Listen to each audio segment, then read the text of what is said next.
Welcome to Pennsylvania Newsmakers, and as always, thanks for joining us. Well, the holidays are upon us, protecting yourself with your charitable donations. But first, let's talk a bit about children, the state of children's health in Pennsylvania, back after these words.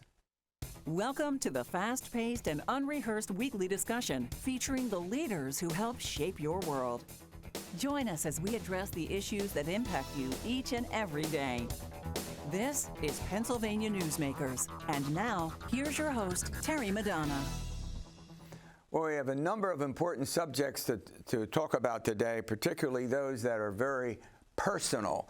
And joining me to do that is Carrie King. She's the president and CEO of Pennsylvania Partnership for Children. Carrie, welcome to the program. Thanks for having me.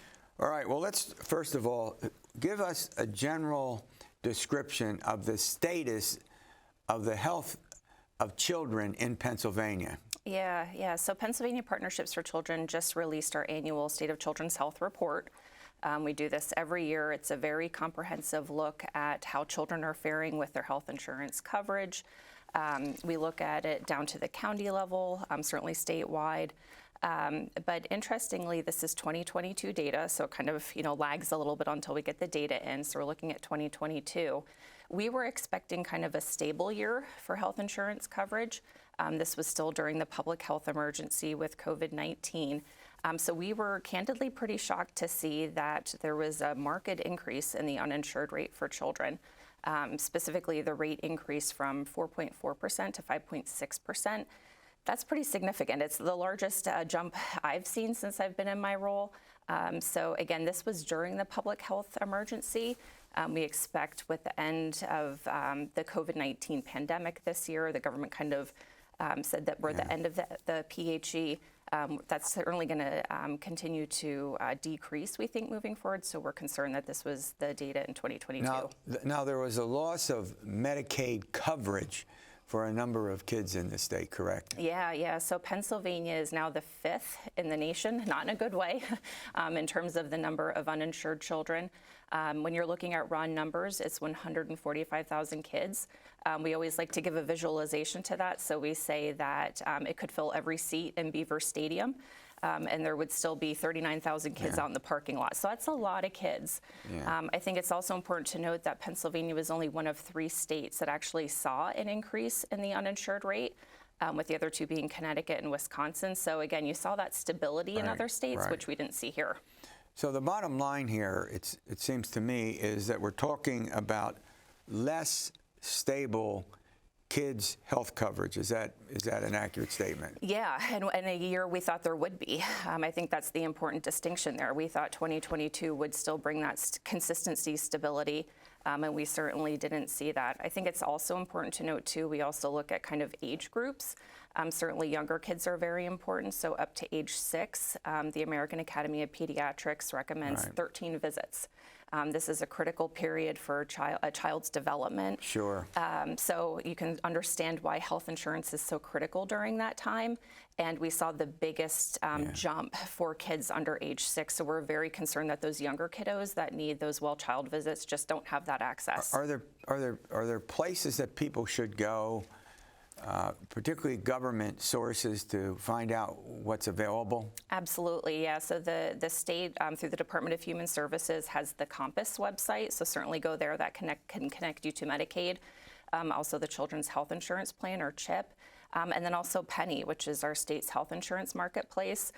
We always note that there is no reason for a child to be uninsured in Pennsylvania. We have a great CHIP program that has no income eligibility limit. So really, every child should be able to be insured. It's really that, I think, awareness is one of those pieces that we're seeing. I was going to say, it seems to me, knowing what to do, and how to do it is what's critical here. Yeah, and I think there has been a lot of confusion. We saw a lot of benefit during the pandemic where kids did have that stability and coverage. With the end of the public health emergency, there is a lot of confusion in terms of what do I need to do? How do I stay enrolled? So I think it really is important for folks to go to Compass, the Department of Human Services, and they can be connected to whether it is Medicaid, CHIP, or Penny for their insurance for kids. All right, we're going to run to a break. When we come back, I want to talk about something that's very important, and that is kinship placement its significance, and what does it mean after these words. This broadcast of Pennsylvania Newsmakers is presented by the Pennsylvania Chamber of Business and Industry, the statewide voice of business, and by the Pennsylvania State Education Association, bringing the power of a great education to our schools, our students, and our communities.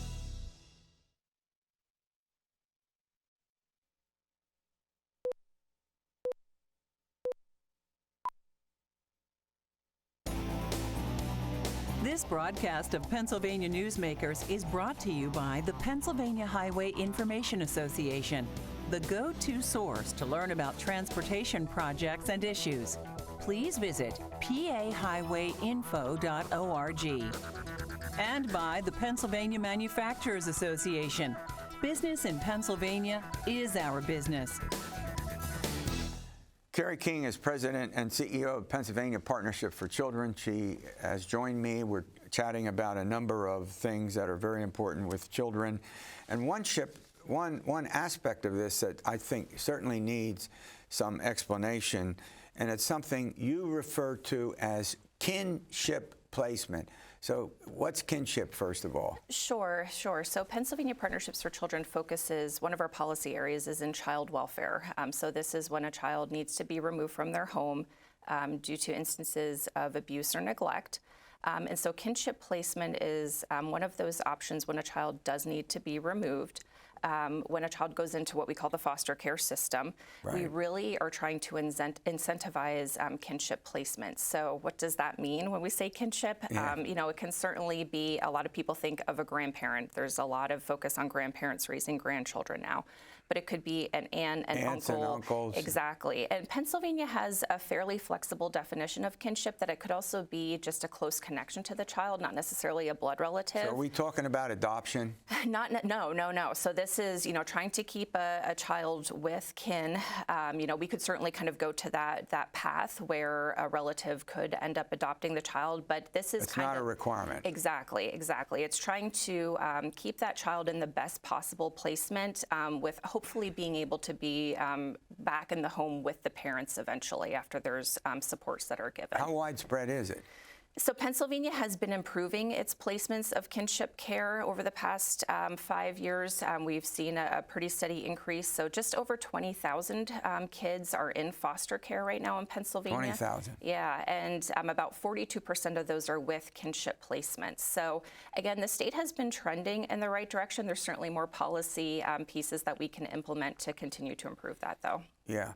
But are you generally happy with the way things are moving in this arena? Yeah, it's been trending in the right direction, and I think that's a great thing to note because the research shows kinship placements have better outcomes for kids in the system. Yeah. They're staying connected to family, to their communities, oftentimes siblings. So we That's just a great point. Yeah, we just see better outcomes, especially with school. They can stay in the same school district oftentimes. So outcomes are typically better, but there's still some policy pieces we can improve upon. To be able to place kids with kin more frequently. One of the pieces that we're focusing on right now is House Bill 1058, and that has passed through the House. It's in the Senate. We're urging its passage, and really what that does is allow kin to be heard by a judge that is overseeing that case. Right now in Pennsylvania, it seems kind of crazy, but so a grandparent, an aunt, and an uncle, if they're denied placement, they actually can't go and speak before that judge to say why they want that child while that child is, kind of best placed in their home. That's not possible. So with the passage of 1058, House Bill 1058, that would be accomplished, and I think would again just continue to improve those rates of kinship placement. So in other words, you're more optimistic about the future for disrupted children's coverage. Yeah. I think on the kinship side, we are definitely trending in the right direction. Kind of going back to the last piece on healthcare. I think there's a little bit more to focus on in terms of how we're ensuring kids stay connected, that we're not seeing a decline, or we're seeing an increase in the uninsured rate. One of those pieces is continuous coverage for children in the Medicaid program. We're really pushing the Department of Human Services.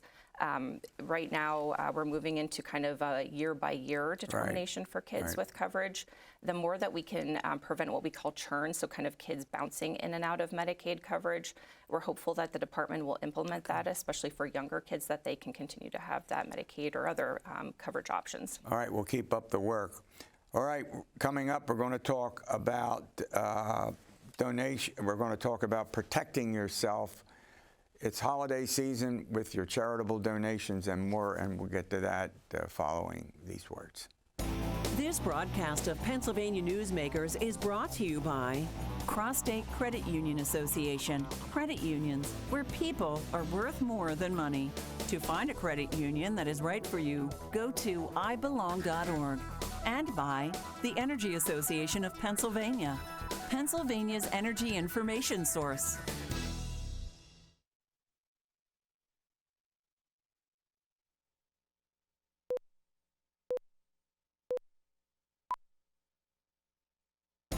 This broadcast of Pennsylvania Newsmakers is brought to you by the Association of Pennsylvania State College and University Faculties, representing the faculty and coaches who are devoted to providing quality public higher education for Pennsylvania's college students. Well, at this time of the year, it's important to give back and to volunteer, and we're going to talk also about holiday scam protection, something that's very important. Joining me to do that is Elba Arenas. She's the president of MC Federal Credit Union, and Nicola Fogey. She is the chief regulatory officer with the Cross State Credit Union Association and a frequent guest on the program. Nicola, I got to stay with you. Well, first of all, let's talk about charitable donations certainly increase this time of year. Yes, people often feel in the holiday spirit, and they love to give back to their favorite charities. And also, they get a few tax breaks as well if they're inclined to provide, favorite charity or charitable organization some of their donations. Sure. And so there's a 2023 M&R benchmarks report that says that at the end of the year, charitable donations increased 33%. Yeah, 33%. Mm-hmm. But I think what's important is people think more about making a charitable donation during the holiday season than perhaps throughout the rest of the year, or am I No, you're absolutely correct. Folks often, as they're buying gifts for their family members or thinking of family members who may have even left them during the course of the year, may have passed away, it's a nice way for folks to feel good about helping others, and also oftentimes teaching young children the gift of giving from a charitable perspective. And knowing how much to donate is critically important. Oh, absolutely. First and foremost, the holiday season, people can tend to overspend. So first you need to ensure that you have assessed your finances and you have the appropriate budget set aside to make the donations that you desire. All right, Elba, let's talk about another aspect of this, and that is protecting yourself. I mean, it's easy to be taken, quote, taken at this time of year with all of the people looking for donations. Absolutely. Unfortunately, with increased giving also comes increased scams. So when you're donating money, be careful not to give cash or to use your debit card or to send any wires. You want to protect yourself. So when you're trying to donate, you're better off writing a check, because then you can always say something doesn't feel right. Cancel the check. Yes, absolutely. Or you can use a credit card, because if something doesn't feel right, then you can dispute that. So just be careful when giving, and make sure to do your homework. When you're donating to a charity, make sure you know it's a good charity, know what they're about. You can always Google and find out about the charity, so that way you're sure of who you're giving your money to. I tell you, I'm getting, as everybody is, requests for donations, and it's not easy to know And we have I'm sure many folks have a regular source for their donations, but you do get lots of them that look like they're, quote, a good cause, Correct. unquote. Correct. So you want to make sure that you know who you're giving to. So do your research. And a lot of times, like you'll see people, they'll misspell the name. So pay attention to that too, because a lot of the fraudsters, and if they're coming after you and they're trying to rush you into giving them and that sense of urgency, so you want to make sure you do your homework, because that doesn't, if they're trying to rush you to give money, don't do it. And how do you do your homework? You get online, you use the internet to do it? Yes. So one of the ways is that certainly deal with a charitable organization you know, but if you are solicited for a charity, you can actually go onto a website, www.charitynavigator.org, to check out and see if it is an actual viable charity, reputable charity. And so you want to also make sure that if you're solicited by telephone, by email, you don't click on any links. Yeah, good point, good point. You can look up the charity yourself and go directly to their website. Yeah. And you have to be careful about how quickly you make a donation, correct? Correct. Correct. Like, whatever you do, do not send any wires. Make sure that you do your homework more than anything. Yeah. Yeah. And you've seen that website's the best place you can go to make sure you're donating to the right place. All right, and let's run to a break. When we come back, I want to talk about you can give yourself. Absolutely. There's a gift, what you call gift of time. Yes. That is also very important to many organizations. Back after these words. This broadcast of Pennsylvania Newsmakers is brought to you by the Pennsylvania Medical Society. Inspired physicians committed to the good health of Pennsylvanians and the advancement of the practice of medicine.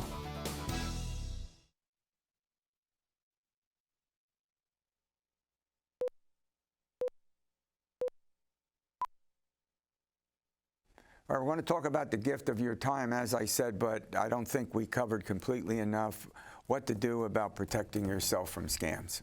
So Terry, one of the best ways you can protect yourself from scams is to do your research of the organization that you want to donate to. Don't be in a rush to donate. Don't feel pressured to donate. Take a minute, stop, either look them up online or call the organization yourself. But one of the other things you can do is after you make your donation, be sure to keep a record of that donation.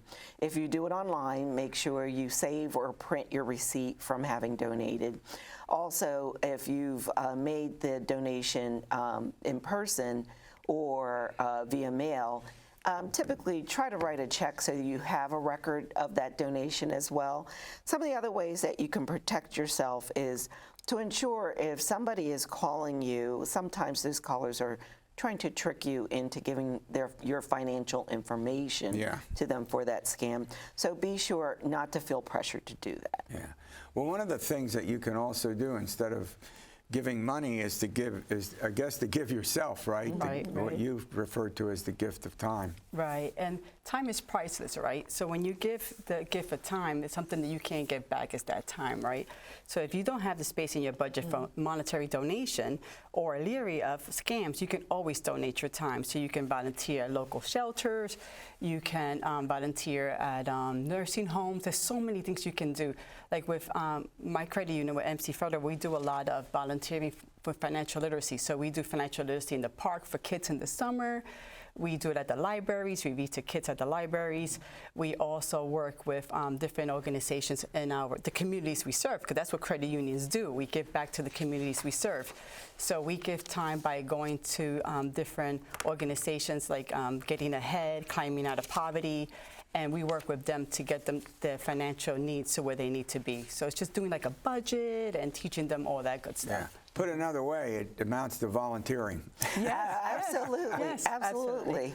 And certainly volunteering has, that value of giving of your time yourself, and then that self-satisfaction that you've done some good. Yes. Yeah, but you have to be sure that you can give the time, not That's to, true. Yes, not to pledge that you're going to do it and then not not do show it. up, right? That's true. Yeah. That's true. So, go ahead. Can I just point one other thing out?